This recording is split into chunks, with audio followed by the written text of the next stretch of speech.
अनिल भारद्वाज, एक कमेंट आपका ले लूं, उसके बाद आगे जाऊंगा। अनिल जी, आपको ऐसा लगता है कि आपके नेता राहुल गांधी जो संविधान और बाबा साहब अंबेडकर इसका मुद्दा बरसों से महीनों से उठा रहे हैं, लोकसभा में भी उठा, बाकी के चुनाव में भी उठा, नहीं ऐसा लगता है वो फॉर्मूला जी बाबा साहब का, दलितों का, संविधान का वो वोट दिलाता है? आपको लगता है इसीलिए यह मुद्दा अब आम आदमी पार्टी भी पहले दिन उठा रही है?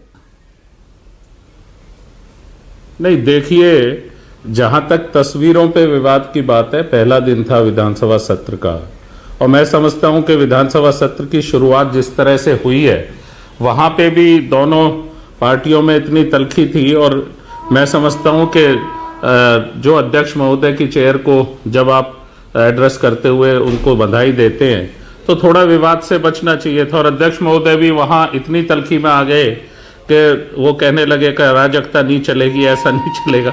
तो मुझे लगता है कि सदन को थोड़ा व्यवस्थित होना चाहिए, दिल्ली के लोगों की चिंता करनी चाहिए। जहां तक सवाल है बाबा साहब अंबेडकर जी के चित्र का, वो तो मैं समझता हूं कि संविधान के साथ साथ देश के लोगों के दिलों में, हम कांग्रेस के लोग, हमारे नेता श्री राहुल गांधी जी लगातार, एक दिन या महीनों की बात नहीं है, वो लगातार इस बात को कह रहे हैं कि हमें संविधान के प्रति अपने जिम्मेदारी को, और देश का शासन प्रशासन और देश का जो विधि विधान है वो संविधान से चलना चाहिए, वहां से लोगों के लिए न्याय निकलता है। वो इतना इम्पार्शल है भारत का जो संविधान है, और डॉक्टर साहब भीमराव अंबेडकर जी ने जिसको मूर्ति रूप दिया, मैं समझता हूं कि वो इतना व्यापक और इतना विशाल है कि अगर उसको ध्यान में रख के हम शासन प्रशासन को चलाते हैं किसी भी सरकार के, तो बहुत आसान है।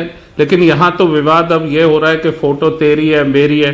इन्होंने भी महात्मा गांधी जी की फोटो मैं समझता हूँ कि रिप्लेस की थी, क्योंकि वहाँ जब चीफ मिनिस्टर शीला जी थी तो वहाँ महात्मा गांधी जी की फोटो थी, और हमने कभी इस बात को ये नहीं कहा कि भाई आप किसकी फोटो लगा रहे हैं किसकी नहीं लगा रहे। तो ये आपत्ति तो इनकी अपनी सोच है, लेकिन हाँ, निश्चित तौर पर संवैधानिक जिम्मेदारियों के जो ऑफिस हैं, जो जिस तरह चीफ मिनिस्टर का ऑफिस है या लेफ्टिनेंट गवर्नर का ऑफिस है, वहाँ होनी चाहिए बाबा साहब भीमराव अम्बेडकर जी का चित्र अगर लगा है तो उसको हटाने से बचना चाहिए था इस सरकार को। अब ये इन दोनों पार्टियों के बीच है, ये कह रहे हैं वो फोटो हटी हुई है, वो कह रहे हैं नहीं हटी हुई।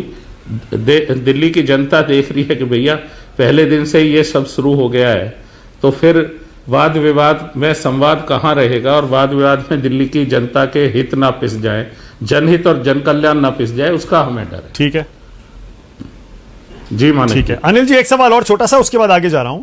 अभी आपकी पार्टी की नेता अलका लांबा ने अभी 2 दिन पहले ही कहा कि भाई हम तो 100 दिन दे रहे हैं कम से कम इस सरकार को। हनीमून पीरियड रहता है ना नई सरकार जब भी आती है, तो 100 दिन। आपको लगता है आम आदमी पार्टी पहले ही दिन से, बल्कि सरकार विधानसभा में शपथ से पहले ही जो हमलावर हो रही है, आक्रामक हो रही है, वो नहीं होना चाहिए?